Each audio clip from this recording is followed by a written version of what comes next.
CBT1 കുഴപ്പമില്ലാത്ത മാർക്കുണ്ടായിരുന്നു. അത് എൻട്രിയുടെ വീഡിയോസൊക്കെ കണ്ടിട്ടാണ്. എൻട്രിയുടെ വീഡിയോസ് മാത്രമേ ഫോളോ ചെയ്തിട്ടുള്ളൂ.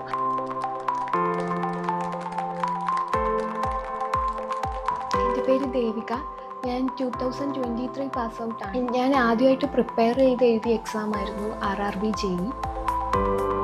ടെക്നിക്കലിന് വേണ്ടിയിട്ട് വേറൊരു കോച്ചിങ് ചെയ്തിട്ടുണ്ടായിരുന്നു. അപ്പം ചെയ്തുകൊണ്ടിരുന്ന സമയത്ത് എനിക്കിത് കിട്ടുമെന്ന് ഒരു കോൺഫിഡൻസ് ഇല്ലായിരുന്നു. പക്ഷേ എക്സാംസ് എഴുതിക്കൊണ്ടിരിക്കുമായിരുന്നു, ടെക്നിക്കൽ PSCs. പക്ഷേ എനിക്ക് ഒന്നിലും ലിസ്റ്റിലൊന്നും ഇല്ലായിരുന്നു. അപ്പോഴാണ് ഇൻസ്റ്റയിലൊക്കെ ഈ RRB JEEയുടെ എൻട്രിയുടെ ഇങ്ങനെ നോട്ടിഫിക്കേഷൻ വരും എന്ന് കാണുന്നത്.